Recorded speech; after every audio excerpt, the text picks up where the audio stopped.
What They Don't Tell You is a video podcast project gaining more and more traction daily, delivering news and commentary on higher education, current events, life lessons, and other topics that general society doesn't privy everyone to.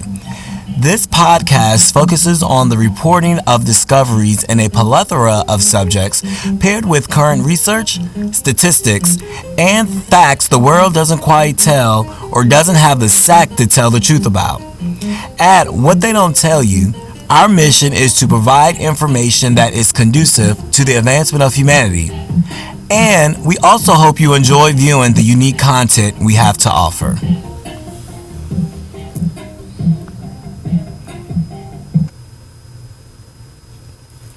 The purpose of this episode is to shed light on male child sexual assault. Every day, hundreds of Americans are affected by sexual violence. Every 68 seconds, an American is sexually assaulted, and every 9 minutes, that victim is a child. Meanwhile, only 25 out of every 1,000 perpetrators will end up in prison. The 1 in 6 statistics. Yes, it's hard to believe. There is strong scientific evidence. Very often, media including TV, radio, and newspaper highlight stories about children who are abused, abducted, and even murdered. This usually happens at the hands of strangers, but it is important to know that these are not typical criminals. Sexual abusers are more likely to be people we know and could very well be people we care about. More than 8 out of 10 children who are sexually abused know their abuser. They are family members, friends, neighbors, or even babysitters. Many hold responsible position in society. Some will seek out employment which brings them into contact with children. Some will hold positions of trust which can help to convince other adults that they are beyond reproach, making it hard for adults to raise concerns. Researchers use the term sexual abuse to describe experiences in which children are subjected to unwanted sexual contact involving force, threats, or a large age difference between the child and the other person. Researchers have also found that at least 1 in 6 men, that's 17% of the male population, have experienced sexual abuse or assault, whether in childhood or as adults. This is probably a low estimate since it does not include non-contact experiences, which can also have lasting negative effects. If you've had such an experience or think you might have had such an experience, you are not alone. The effects of child sexual abuse can be long-lasting and affect the victim's mental health. Victims are more likely than non-victims to experience the following mental health challenges. About 4 times more likely to develop symptoms of drug abuse. About 4 times more likely to experience PTSD as adults. About 3 times more likely to experience a major depressive episode as adults. Having such an experience does not mean the male victim will suffer from significant long-term negative consequences.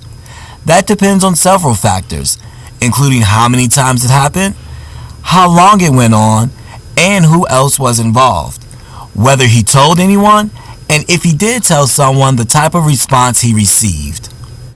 My name is Tanar Hill, and I am a victim of child sexual assault. Over the years, it was difficult when I told my family, yet alone now publicly.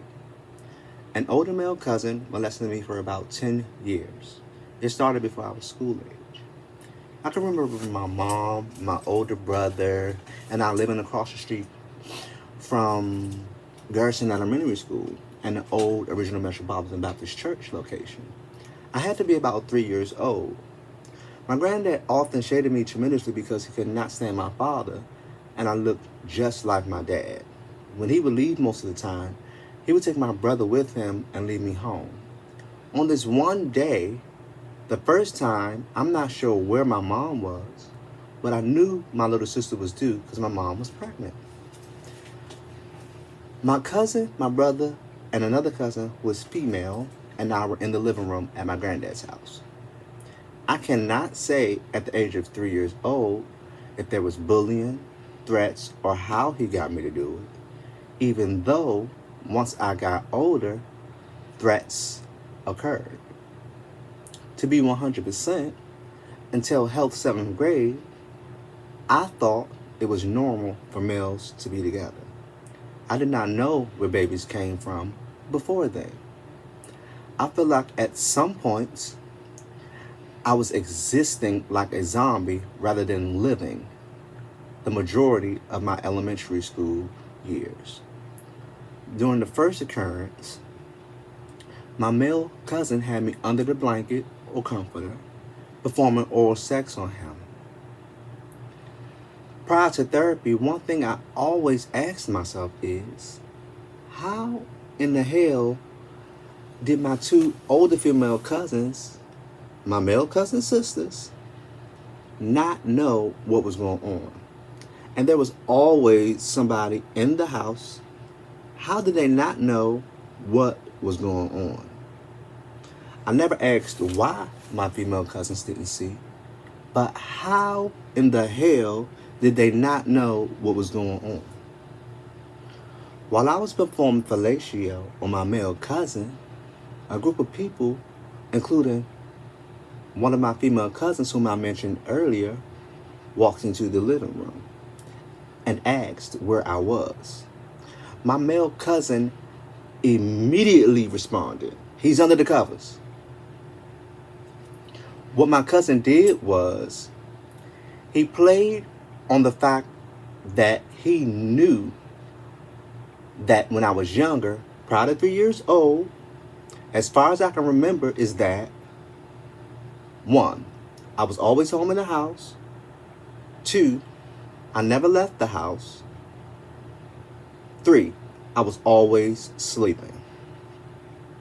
I mean, as an adult, yes, I understand totally why I would have been sleeping with nothing to do, because there was no one there to teach, guide, nor show me the things I should have been learning during those times.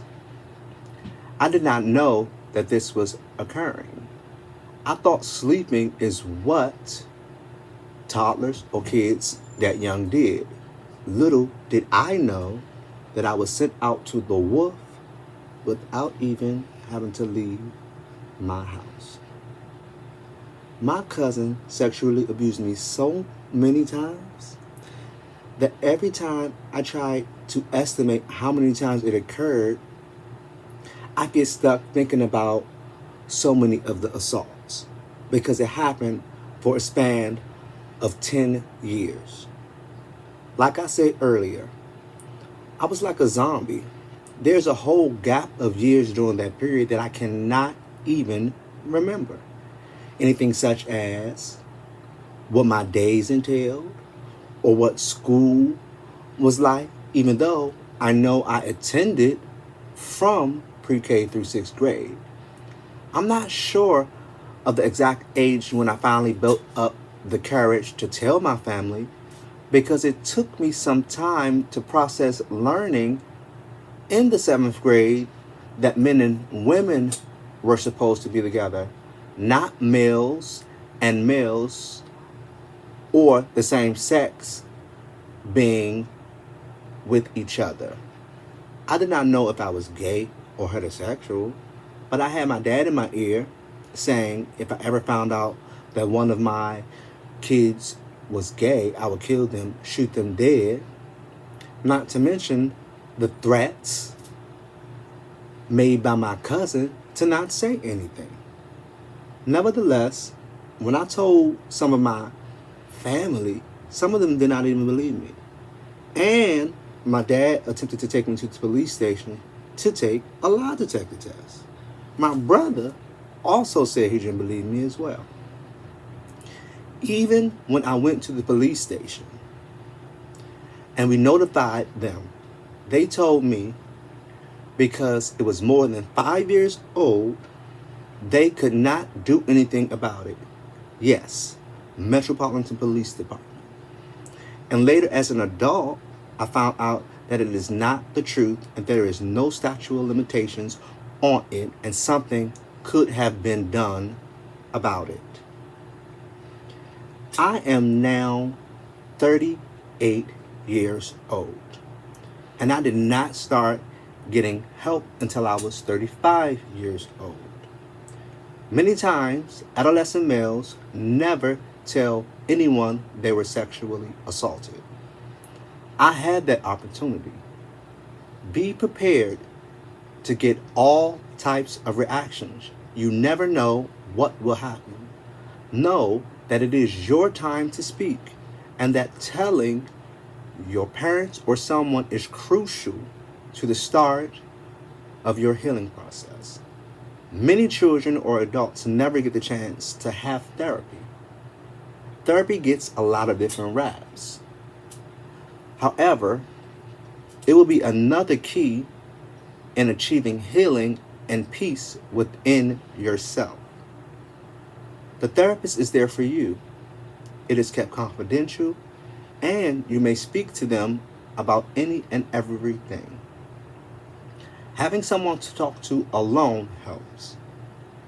For you to live a well-rounded life, your mind, body, and soul must be aligned, and seeking help for your mental health is paramount. Sexual trauma is real. As a result of being a sexually abused child, one may be doing things as an adult unknowingly as safeguards for the sexual trauma. If this could potentially encourage one person to seek help for past sexual abuse or current sexual abuse, one of my goals would be met. Common things sexually assaulted children ask themselves in childhood and adulthood are: number 1, why me? Number 2, did anyone know? Number 3, where were my parents? And why weren't they attentive enough to not let this happen to me?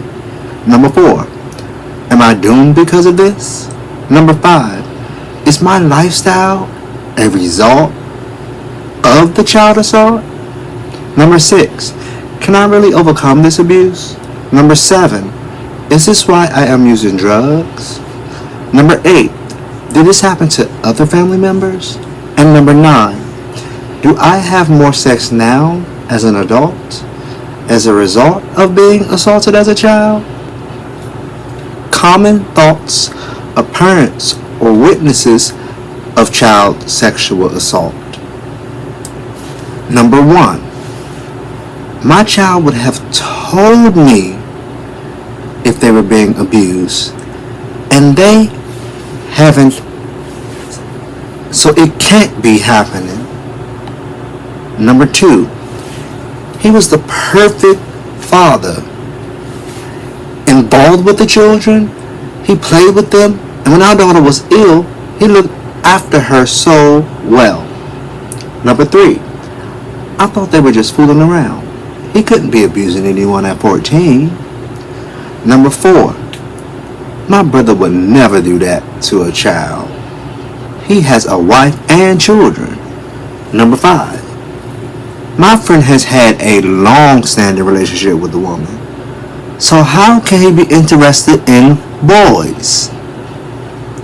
Number 6, she was their mother. How could she be abusing them? And number 7, he told me about his past right away from the start. He wouldn't have done that if he hadn't changed, and I would know if he had done it again. In hopes we can reach more males who would not normally ever tell anyone, this survey was designed to update national statistics. This is an anonymous survey, and no personal or contact information is needed for its completion. Don't hesitate to forward this link and or make a post on your social media accounts. This survey is for males only. If you have been, think that you have been, or know a male who has been sexually assaulted, please fill this survey out at https:// www.surveymonkey.com/r/MWRJ2PG. Need help? Contact RAINN at www.rainn.org. RAINN is the nation's largest anti-sexual violence organization. RAINN operates the National Sexual Assault Hotline at 1-800-656-HOPE. Again, that is 1-800-656-HOPE. Also, you may contact Darkness to Light at www.d2l.org. Darkness to Light empowers adults to prevent, recognize, and react responsibly to child sexual abuse through awareness, education, and stigma reduction. Their national helpline is 1-866-4LIGHT. Again, that is 1-866-FORLIGHT. Also, you may contact Stop It Now at www.stopitnow.org. Stop It Now Incorporated was founded by Fran Henry, a survivor of childhood sexual abuse, who learned firsthand that standard approaches to keeping children safe from child sexual abuse at that time did not respond to the complex relationships surrounding most abuse. Their hotline is 1-888-PREVENT. Again, that's 1-888-PREVENT.